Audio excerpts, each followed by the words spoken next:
চিংড়ি মাছ নিয়েছি, নুন হলুদ মাখিয়ে ভেজে নেব তেলে। নুন হলুদ মাখিয়ে নিয়েছি, এরপর ভেজে নেব। আমার তেল গরম হয়ে গেছে, এবারে চিংড়ি মাছগুলো দিয়ে দিচ্ছি। আমার মাছগুলো ভাজতে দিয়েছি, দেখো ভাজা হচ্ছে, লাল লাল করে ভেজে নেব। আমার মাছগুলো ভাজা হয়ে গিয়েছে, এরপর তুলে নিচ্ছি। ওই তেলেতে পটলগুলো ভেজে নিচ্ছি, ভালো করে নেড়ে ছেড়ে ভেজে নিচ্ছি। এরপরে এর সাথে আলুগুলো দিয়ে ভেজে নিচ্ছি, ডুমো ডুমো করে কেটে রাখা আলুগুলোও ভেজে নিচ্ছি। আলু আর পটল ভালো করে নেড়ে চেড়ে ভেজে নিচ্ছি। নুন ছড়িয়ে দিচ্ছি, সামান্য পরিমাণ হলুদের গুঁড়ো দিয়ে দিচ্ছি।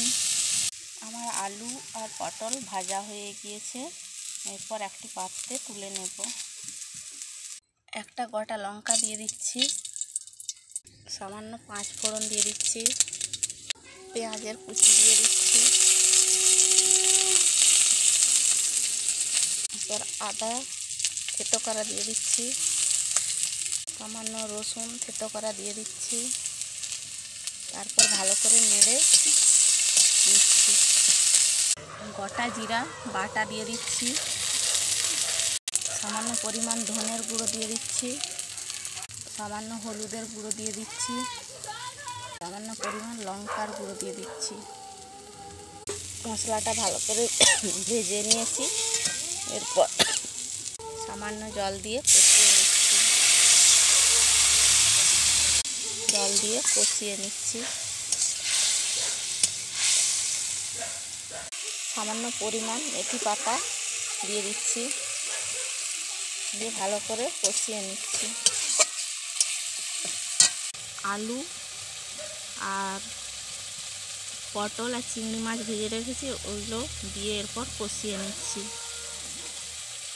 এরপরে কড়াই দিয়ে ভালো করে কষিয়ে নিচ্ছি। সামান্য পরিমাণ জল দিয়ে ভালো করে কষিয়ে নিচ্ছি। সামান্য কুচি রাখা টমেটোর কুচিগুলো দিয়ে দিচ্ছি। এরপরে উপর থেকে সামান্য পরিমাণ নুন ছড়িয়ে দিচ্ছি। আমার পটল চিংড়ির তরকারিটা হয়ে এসেছে প্রায়, দেখো আমার পটল চিংড়িটা হয়ে গিয়েছে, দেখো তেল ছেড়ে দিয়েছে। এরপর নামিয়ে নেবো একটা পাত্রে। কি সুন্দর হয়েছে দেখো, এটা হয়ে গিয়েছে, দেখো কত সুন্দর হয়েছে।